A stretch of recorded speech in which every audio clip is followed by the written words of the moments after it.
Calculated risk, Olivia. Reed rubbed her temples as she stared at her laptop screen. Another rejection email. 3 months of job hunting after the community center where she'd worked as a counselor lost its funding, and she was beginning to wonder if her degree in behavioral psychology was worth the paper it was printed on. Her roommate Priya glanced over from the kitchen. No luck. Not even a courtesy interview, Olivia sighed, closing her laptop. At 32, she hadn't expected to be starting over. Her fingers absently traced the small tattoo on her wrist to semicolon, a reminder that stories continue even after pauses. You should try something completely different, Priya suggested, sliding a cup of tea across the counter. My cousin works at Pinnacle Ventures. They're hiring for an executive assistant position. Olivia laughed. A corporate job. I've spent my career helping people process trauma, not scheduling meetings for businessmen. The pay is triple what you made. At the center, Olivia's laughter faded. Her rent was due next week. The Pinnacle Ventures building gleamed like a sword thrust into the sky, all glass and sharp angles. Inside, Olivia felt immediately out of place in her simple navy dress among the power suits and clicking heels. Mr. Shah doesn't typically hire people without corporate experience, the HR director said, reviewing her resume with thinly veiled skepticism. But he specifically requested to interview you himself. Vikram Shah's office occupied the entire top floor, with windows that made the city below look like a miniature model. The man himself stood with his back to the door, a silhouette against the panoramic view. He didn't turn when she entered. Your resume is inadequate, he said, his voice clipped and precise. No business experience, no connections, no relevant skills. Olivia remained silent, watching his reflection in the glass. He was younger than she expected, perhaps late 30s, with sharp features and the focused intensity of someone who rarely wasted time on pleasantries. Yet here you are, he continued, finally turning. His dark eyes assessed her with clinical detachment. Tell me why. I need a job, Olivia answered simply, and I'm good at understanding people.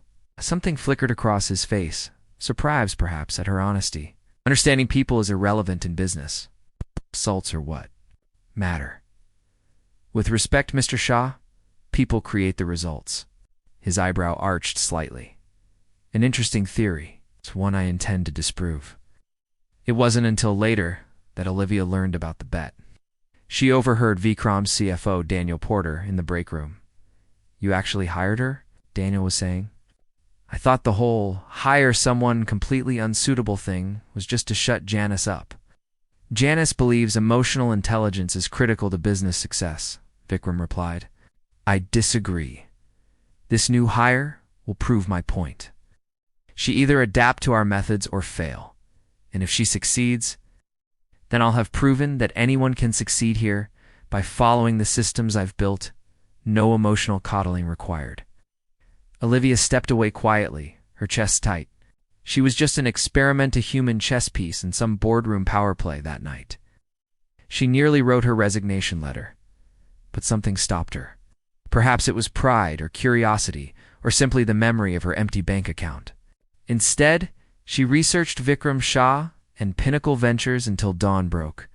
By morning, she had made her decision. If she was going to be part of an experiment, she would design her own hypothesis to test.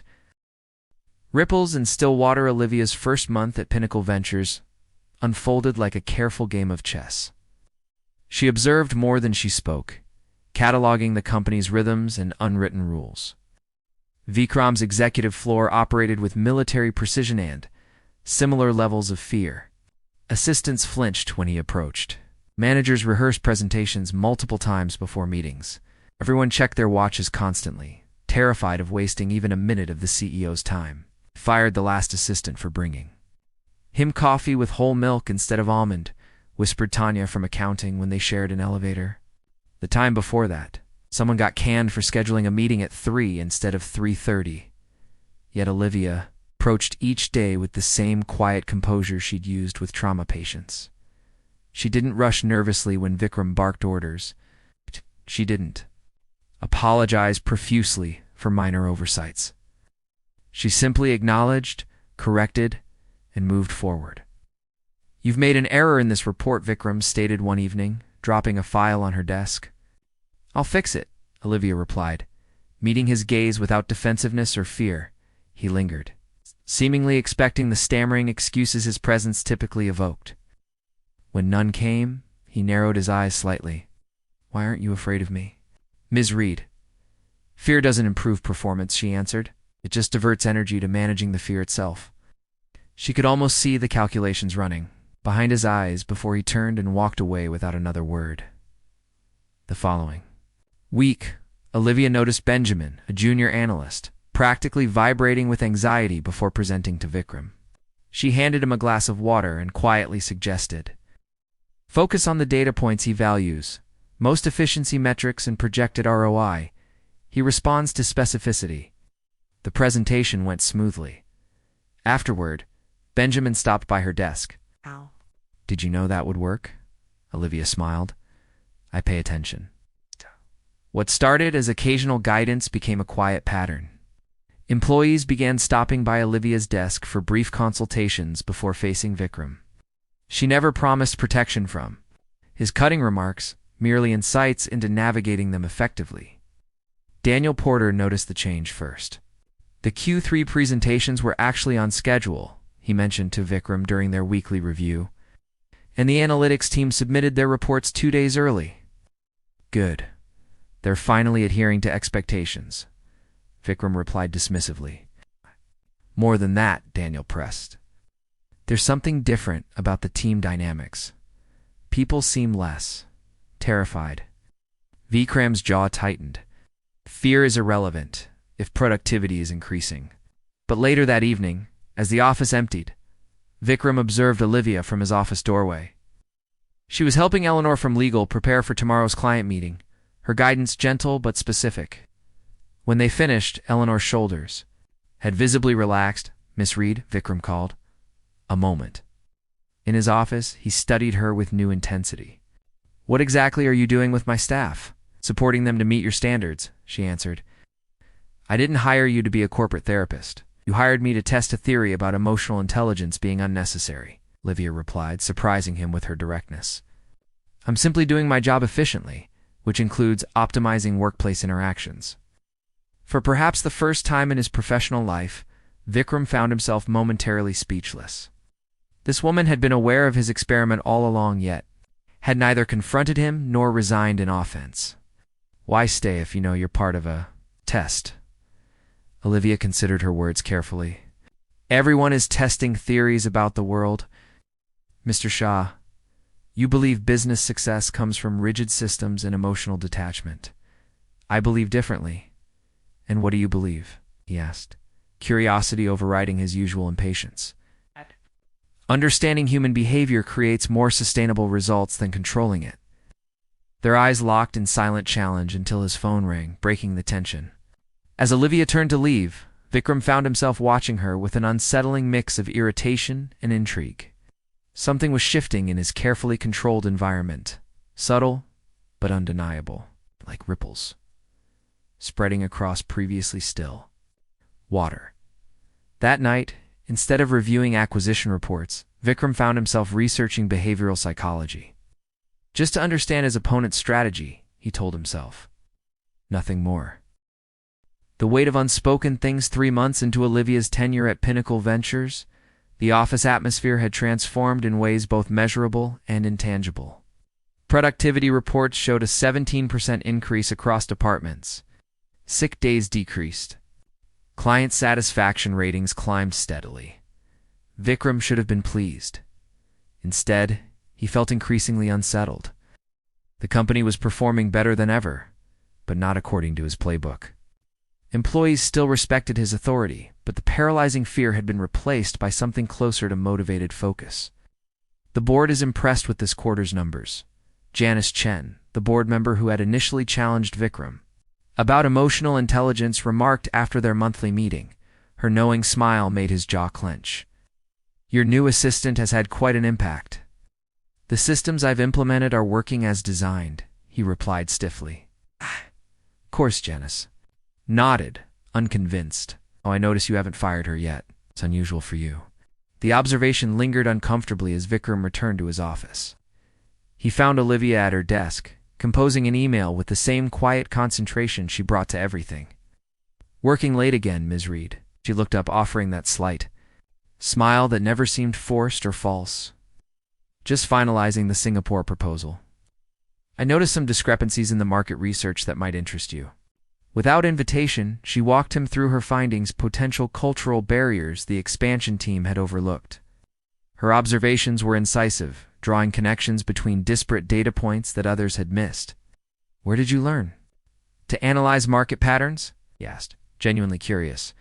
"Human behavior follows patterns, whether in trauma recovery or consumer habits," she replied. "The context changes, but the principles remain similar." Later, as they reviewed the revised proposal over takeout dinner in his office, something that had somehow become a weekly occurrence, Vikram found himself sharing stories about his first failed venture in his 20s. "I lost everything," he admitted, surprising himself with the disclosure. "I promised myself it would never happen again." "So you built systems to control variables," Olivia observed, connecting dots he'd never articulated aloud, "including people. People are the most unpredictable variable in any equation. And yet we're not machines. Control only works to a point." Their eyes met, and something unspoken passed between them, a recognition that their conversation had moved beyond professional boundaries into territory neither had intended to explore. The following day, Vikram overheard Daniel and Janice in the conference room after everyone else had left. "Your bet has backfired spectacularly," Janice was saying, amusement coloring her voice. "He hired her to prove emotional intelligence doesn't matter, and instead, she's transforming the company. Culture. And him," Daniel added. "Have you noticed he actually listens during meetings now? Yesterday he asked Teresa about her approach instead of just shutting her down." "The Ice King is thawing," Janice laughed. "I wonder if he realizes how much he's changed." Vikram retreated silently, their words echoing uncomfortably. That evening he found himself at his penthouse window, city lights blurring as he stared into the distance. His phone buzzed with a text from Olivia. "Contract review complete. Found several favorable amendments. We'll discuss tomorrow." Simple, professional. Yet he found himself rereading it several times. Unsettled by how much her approval had come to matter, the realization struck with uncomfortable clarity. In attempting to prove emotions were irrelevant to business, he had inadvertently allowed someone to matter to him. The experiment had shifted. He was no longer the observer but the subject. As rain began to streak his windows, Vikram made a decision. Tomorrow, he would end this experiment, one way or another. Shattered glass. The morning brought a storm that matched Vikram's mood, dark clouds releasing sheets of rain against the floor-to-ceiling windows of Pinnacle Ventures. He arrived earlier than usual, determined to regain control of a situation that had spiraled far beyond his original intentions. Olivia was already at her desk, hair slightly damp from the rain, reviewing the day's schedule with her usual methodical focus. Something tightened in his chest at the sight of sensation he refused to examine too closely. "Ms. Reed, my office." The conversation he had rehearsed all night remained trapped behind his teeth. As they settled into their respective positions, him behind the massive desk, her in the visitor's chair, composed as always, before he could speak, she placed a folder between them. "The quarterly analysis you requested. I took the liberty of including some additional insights on employee retention strategies." "Employee retention," he repeated, the words bitter on his tongue. "Interesting focus, given the circumstances." Her eyes narrowed slightly, the barest indication that his tone had registered. "The data suggests we're losing valuable talent unnecessarily. The cost of replacement exceeds—" "I'm aware of the costs," he interrupted. "What interests me is why you've stayed." The directness of the question seemed to surprise her. For once, Olivia took a moment before responding. "Initially, because I needed the job," she admitted. "Then because I saw potential here, not just in the business, but in the people." A pause, then quieter, "including you." The sincerity in her voice triggered something defensive in him. "This was never about potential, Ms. Reed," It was an experiment. We were hired to prove a point about emotional intelligence being irrelevant to business success. I know, she replied, unshaken. I overheard you and Daniel discussing it my first week. The calm acknowledgement stole the wind from his sails. You knew? All this time? Yes, yet you stayed. Played along, why? Because I had my own hypothesis to test, she answered, meeting his gaze steadily. That environments built on fear eventually collapse under their own weight, while those built on understanding create sustainable strength. The words hung between them, uncomfortable in their truth. Outside, lightning flashed, momentarily illuminating the office in harsh white light. And what conclusions have you drawn? He asked, voice unexpectedly hoarse. That you're brilliant but deliberately blind to the human element of your success. That your systems work despite your approach, not because of it. That you there. Conversation was interrupted as Daniel burst into the office without knocking, face flushed with excitement. The Westridge contract came through. He stopped, registering the tension in the room. Sorry, I didn't realize you were in a meeting. It's fine, Vikram said tersely. What about Westridge? As Daniel explained the unexpected acquisition agreement, Olivia quietly excused herself. Through the glass walls of his office, Vikram watched. Her return to her desk, her movements deliberate and contained. The celebration that followed champagne in the conference room, congratulatory speeches, felt hollow. Vikram moved through it mechanically, his attention repeatedly drawn to Olivia's conspicuous absence. When he finally escaped the impromptu gathering, he found her desk cleared. A single envelope remained, his name written in her precise handwriting. Inside was her resignation, effective immediately. No explanation. Accusation. Just a clean, professional severance. Something inside him, something he had spent years denying existed, cracked painfully. He found her in the parking garage. The rain drumming against the concrete overhead. You're leaving, not a question. She turned, rain-dampened hair framing her face. The experiment has reached its conclusion, hasn't it? You've proven your point, or I've proven mine. Either way, it's done, Olivia. Her given name felt foreign on his tongue after months of professional distance. It's okay, Vikram, she said, her use of his name equally startling. Some lessons aren't meant to be comfortable. As she turned to leave, he was struck by the realization that, for all his power, all his control, he had no system, no strategy. For this moment, carefully constructed walls of his professional life had shattered like glass, leaving him exposed to feelings he had spent a lifetime avoiding. She drove away, taillights blurring in the rain, leaving him standing alone in the echoing concrete structure, a man who had won every battle except the one that suddenly mattered most. Bridges built from broken things. The weeks following Olivia's departure revealed the true extent of her influence at Pinnacle Ventures. Like a stone removed from an arch, her absence created structural weaknesses that couldn't be ignored. Meetings grew tense again. Projects stalled. The energy that had infused the office faded to a dull, mechanical efficiency. Vikram found himself increasingly isolated in his glass tower, watching his carefully built empire revert to its former state, productive, but joyless, effective, but brittle. You could just call her, Daniel suggested.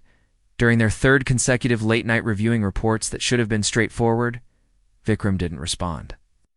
But the words lingered as he drove home through empty streets. His penthouse, once a sanctuary of minimalist order, now felt simply empty. On his coffee table lay the behavioral psychology books he'd been reading since she left, an attempt to understand what he had missed, what she had seen so clearly. One passage had been haunting him for days.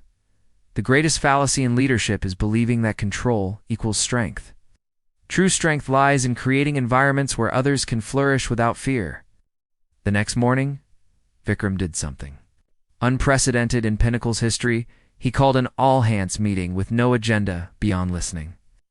I've built this company on systems designed for optimal performance, he began, looking out at the surprised faces of his employees. But systems, without people, are meaningless, and I've failed to acknowledge that properly. The silence that followed was profound.